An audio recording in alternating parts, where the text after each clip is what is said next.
Bom dia, pessoal, tudo bem?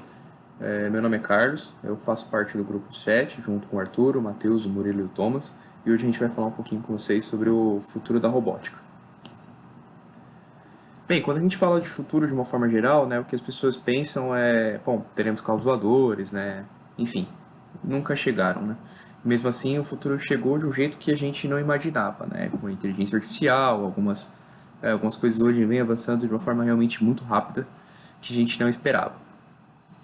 Bom, quando a gente fala sobre as previsões erradas, em especial sobre os mitos que vieram percorrendo aí ao longo dos filmes, até o próprio De Volta para o Futuro, que previu ali, né, em 1900, que em 2000 teríamos carros voadores, ou em 1960 que nós teríamos ali colônias em Marte em 1990, enfim, o futuro raramente acontece, mas o futuro real, que é o que a gente está hoje, supera um pouco às vezes o que a gente imaginava. Então, existem ações que superestimamos, né, o que era visível e espetacular, e subestimamos que é o que está por trás, o sistema, que é o que eu vou comentar um pouquinho à frente, que envolve o futuro da robótica. Bom, o paradoxo, né, o visível engana quando olhamos para o futuro e focamos no produto, e a gente ignora o sistema que tem por trás, né, que é o que vai substituí-lo. O que nós vemos, produtos, gateways, interfaces brilhantes, o que chama atenção, o que a gente ignora o que está por trás, né? Plataformas, ecossistema, infraestruturas, que é o que transforma tudo isso que a gente tem muito contato hoje. Então, uma forma de pensar minhas perguntas aqui que eu vou fazer para vocês para pensar o que gera e o que está por trás. Então, quando a gente pensa, né, quem hoje vende mais iPhones, né? Acho que a gente pensa inicialmente em lojas, mas não, quem vendeu mais iPhones em 2025 foi o Itaú. O Itaú foi a empresa que mais vendeu iPhones em 2025. De forma análoga, quando a gente pensa em farmacêuticas, né, quem mais vende remédios hoje? Então a gente vê que hoje o iFood ele vem bancando diversas empresas na revenda de remédios. E onde eu quero chegar com essa provocação?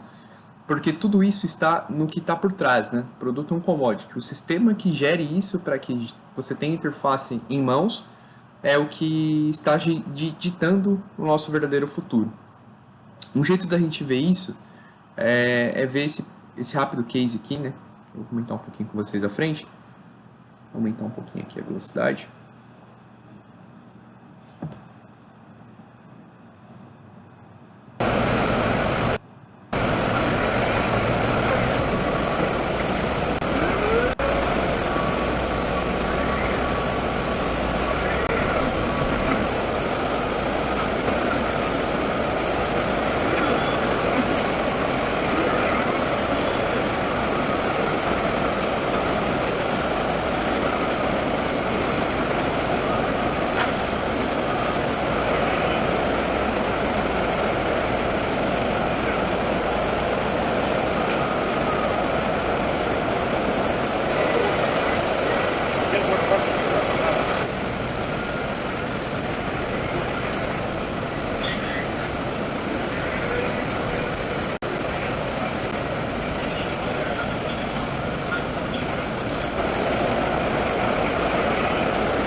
Bom, pessoal, o que nós acabamos de ver aqui é o complexo sistema logístico por trás da Amazon. Nós estamos falando de cerca de 1 milhão de robôs operando em seu centro de distribuição globalmente. Não estamos falando de um robô isolado, né, mas uma frota massiva de modelos como Pegasus, Hércules e Sequoia, que são máquinas que não são apenas carrinhos, elas utilizam IA generativa, né, como sistema de fleet, para otimizar o deslocamento em tempo real. Bom, e qual o resultado disso? O resultado é uma logística sem precedentes, onde humanos e robôs colaboram para reduzir o esforço físico e acelerar em entregas de níveis sobre-humanos, né? Então esse é um caso que a gente tem hoje, que ocorre por trás, e a gente não vê quando a gente faz um clique numa compra na Amazon, por exemplo. Bom, então, de fato, do produto, a plataforma que isso faz interface ao sistema, o futuro da robótica ele está muito acoplado em cima do sistema que vai fazer tudo isso acontecer, né? O que está por trás, sustentando, e coisas que a gente nem imagina, que ficam por, de fato, um ecossistema que gira por trás de todas as nossas interfaces. E de onde a gente vai, né? Do luxo à necessidade. Então, em 2010 nós tínhamos ali a predominância de robôs industriais, né? Um nicho caro, especializado. Em 2020, um boom dos robôs colaborativos, acessíveis, programados por qualquer pessoa. Em 2030, os robôs autônomos, uma infraestrutura padrão em toda empresa. Então, de fato, as empresas que querem se manter minimamente no mercado, elas não poderão mais enxergar a robótica ali como sendo um luxo, e sim como um requisito para a sua sobrevivência. E ela já está em todo lugar. Então eu comentei aqui com vocês um pouco sobre a logística, né, do pedido, a separação, a como ele opera, mas a robótica ela está muito presente dentro dos algoritmos da saúde e da finanças também. Né? Então, o futuro, hoje, olhando a área da saúde na robótica, ele é muito presente. E a robótica não para de crescer, né? Então a gente trazer um pouquinho dos números, né? A Federação Internacional da Robótica, ela trouxe que o mercado deve ultrapassar 165 bilhões até 2030. Atualmente a gente tem cerca de 10 mil trabalhadores humanos e 151 robôs trabalhando em paralelo. A densidade robótica ela está crescendo ali e tende a não parar. E o futuro é invisível, né? Então hoje a gente olha para o produto, mas a gente não consegue enxergar o sistema que existe por trás dele. Então por trás de um clique, de uma ação, é, não tem um sistema humano, muitas das vezes, diretamente por trás. Essa logística ela ocorre uma boa parte até o final, de forma totalmente robotizada, nas principais interfaces que hoje o mercado opera, né? As grandes empresas, Amazon, Mercado Livre, iFood, toda essa logística por trás, ela opera muito em cima da robótica. Então, isso aqui vai comentar um pouquinho sobre outros aspectos do futuro da robótica. Assim como vimos nessa introdução, o futuro não nos deu carros voadores e muito menos os robôs previstos pelas ficções científicas, robôs humanoides e robôs visualmente apelativos que sempre chamam nossa atenção nos filmes e nas séries de ficção. E assim como também vimos, o avanço da robótica foi um pouco diferente para nós. Ele deu toda uma capacidade de criar uma infraestrutura que consegue dar um suporte para o sistema por trás de muitos aspectos do nosso dia a dia. Mas, assim como sabemos, ele não está presente no nosso dia a dia diretamente. Mas então, e os robôs que farão parte diretamente do nosso dia a dia? O que nós podemos esperar sobre esses robôs que vamos estar interagindo de forma mais direta? Nesse aspecto, nós temos que desconstruir a ideia de um corpo robótico, porque sempre pensamos em algo metálico, duro e com pouca liberdade de movimento. E por isso nós falamos de algo um pouco mais complexo, que seria a biologia na ciência dos materiais. E por isso vamos falar um pouco agora sobre Soft Robotics. Soft Robotics, ou robótica flexível, assim como o nome diz, é um subcampo da robótica que desenvolve robôs de materiais altamente flexíveis, elásticos ou fluidos.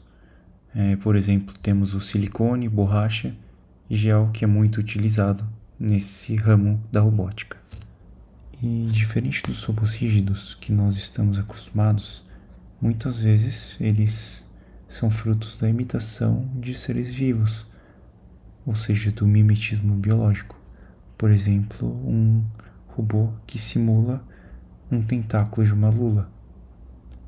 E por isso eles se adaptam muito bem ao ambiente que eles são colocados e são seguros e ideal para a interação com humanos, porque diferente dos robôs que nós estamos acostumados, que são metálicos, pesados e perigosos, eles são flexíveis e normalmente feitos de materiais que não são tão duros e possam chegar a machucar um ser humano.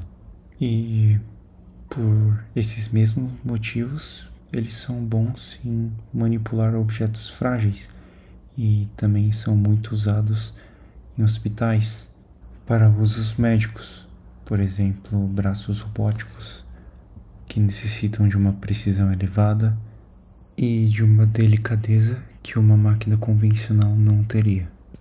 Com isso, nós conseguimos sair de motores servo controlados por sensores, tracionando engrenagens de aço e chegarmos a termos, por exemplo, um robô com atuadores pneumáticos e um corpo de silicone que consegue sentir, entre aspas, algo que toca ele, usando metais líquidos para criar uma pele tátil.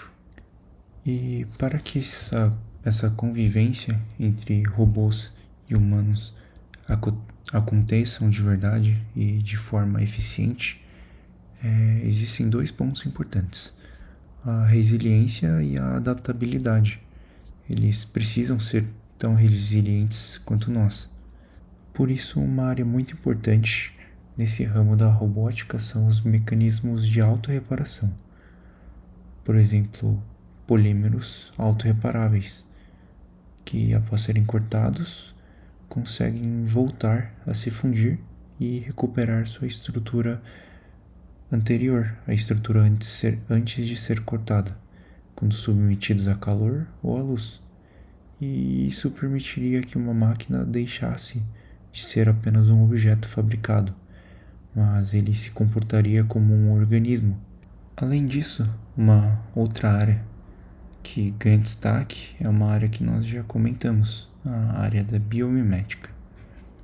E ela, por copiar e mimetizar a natureza como já temos, ela ajuda a descobrir novas tecnologias e aplicar tecnologias já existentes de formas criativas, de novas formas que nunca foram pensadas.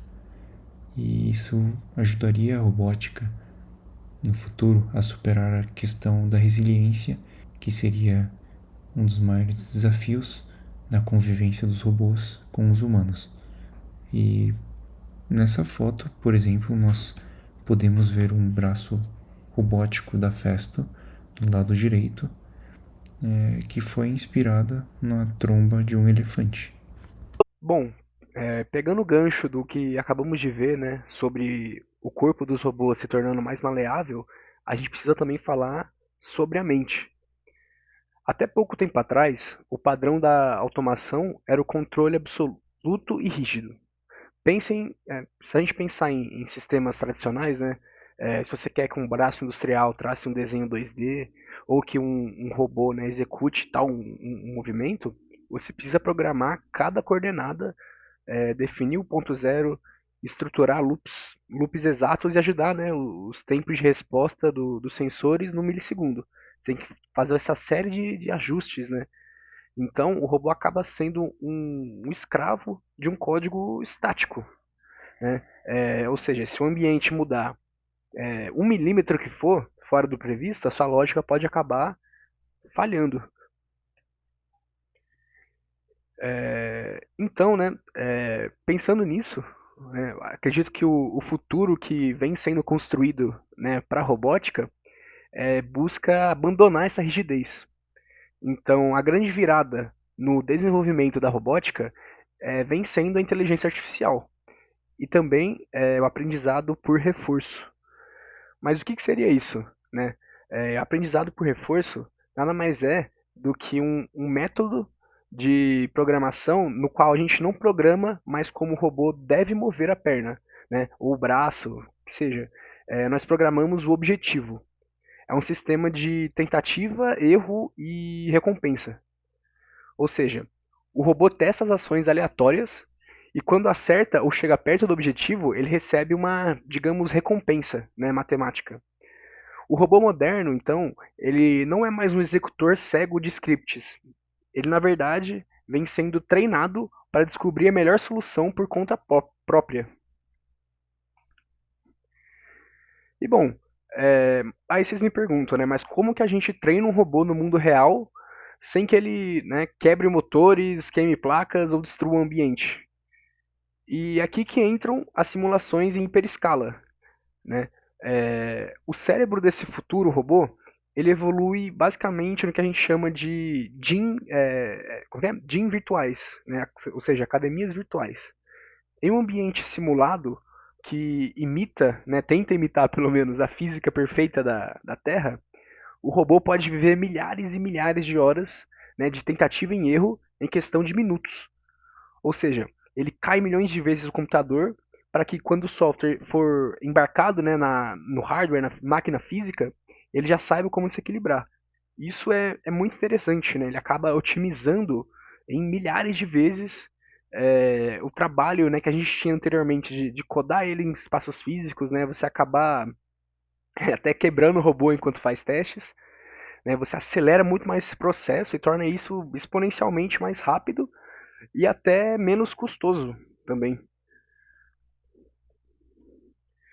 Então, só que, né, nem tudo são mil maravilhas, né? É claro que o futuro não vem ser dor de cabeça para os engenheiros também, né? Nós chamamos o maior desafio, né, desse novo método de Sim to Real Gap. Não é nada mais, nada menos do que, né, o abismo entre a simulação e o mundo real.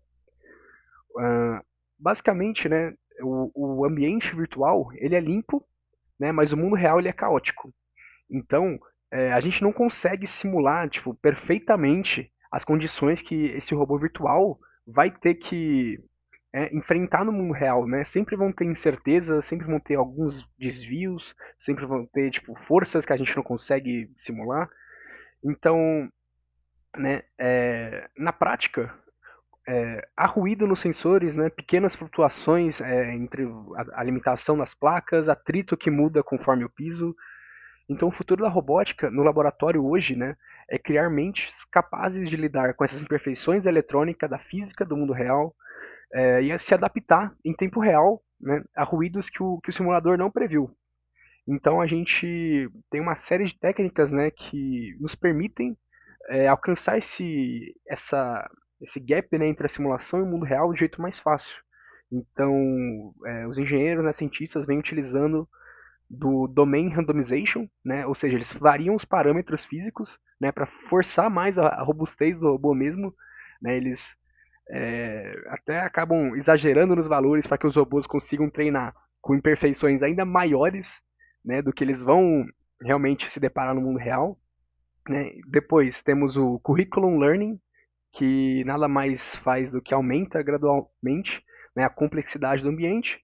E por fim, o System Identification, né, que ele calibra o simulador com dados do hardware real. Então essa série de técnicas vem nos permitindo ajudar, né, o robô a se adaptar mais fácil nessa transição. Bom, e assim, por fim, né, o que isso significa para o futuro? Né? Significa que estamos criando máquinas com intuição física, né? Então, quando você tem uma mente que aprende e se adapta ao caos do mundo real, né, o robô não precisa mais ficar isolado em uma fábrica ou em uma arena controlada. Ele ganha a capacidade de estar em qualquer lugar e colaborar com outros sistemas, né, de forma inteligente. Né? Ele vai estar sempre se adaptando. E é exatamente essa capacidade de adaptação, de certa forma descentralizada, né, não mais nas indústrias, mas assim, tipo, na nuvem, né, em qualquer lugar que a gente diz, que vai nos levar ao próximo passo, né, da nossa apresentação. Como a robótica vai deixar de ser uma peça visível e passar a ser invisível no dia a dia. Bom, vou falar um pouco sobre a robótica invisível e ubíqua. Muitas vezes quando a gente pensa em robôs, a gente imagina um objeto metálico que ocupa um espaço físico. Mas a grande transição de paradigma, que inclusive a gente vive isso hoje, é a desmaterialização. O robô ele deixa de ser um produto para se tornar uma infraestrutura. Se você for olhar para o passado, na década de 60 ou anos, assim, a gente esperava que o robô ele fosse um visitante em nossa casa. Mas hoje a gente entende, né, que olhando para o futuro, né, estudos mostram que apontam para sistemas onde a própria casa ou a própria cidade ela se torna um robô. tá? E esse é o conceito de ubiquidade. A tecnologia atinge sua máxima maturidade quando ela se torna invisível, como, por exemplo, a eletricidade. Quando a gente acende uma luz, a gente não pensa na eletricidade. Então, esse seria o conceito de ubiquidade. E a mesma coisa poderá acontecer com a robótica, né? Ela vai simplesmente estar lá, funcionando silenciosamente no plano de fundo. A robótica ela se organiza de diversas formas, e uma das formas mais fascinantes que existem é a inteligência de enxame, ou a robótica de enxame. Em vez de construir uma única máquina gigantesca, que é cara, que é complexa, que inclusive se tiver uma falha mecânica interrompe toda a operação, a engenharia ela olha para a natureza e tenta aprender, por exemplo, com abelhas e formigas. Mudando o foco para sistemas distribuídos. Por exemplo, milhares de micro-robôs coordenados por um algoritmo. Se, por exemplo, 10 ou 20 unidades falharem, isso não importa, né? O enxame ele consegue se reorganizar e completar a missão, completar a tarefa sem problema. Isso traz uma resiliência sem precedentes para a engenharia. Por exemplo, isso poderia ser utilizado na agricultura, nesses enxames para monitorar plantações, planta por planta, desastres naturais, para cobrir áreas imensas, para buscar e salvar pessoas. Né? Então seria a força do coletivo aplicado à robótica. Avançando um pouquinho mais, a gente pode ver a robótica invisível também se integrando à matéria e ao nosso corpo. A gente não está falando apenas de máquinas de metal, mas de engenharia, da engenharia de materiais. A gente pode citar aqui as cidades inteligentes. Já existem estudos de asfaltos e concretos que possuem microagentes robóticos capazes de identificar e cicatrizar fissuras antes que esses virem buracos. A infraestrutura se tornando viva e autogerenciável. E quando olhamos também para o ser humano, a robótica ela se torna vestível através da soft robotics, que é basicamente robôs moles ou robôs flexíveis. O desenvolvimento de exoesqueletos, tecidos leves e discretos, que ajudam idosos a recuperar a mobilidade sem parecer aquelas armaduras pesadas.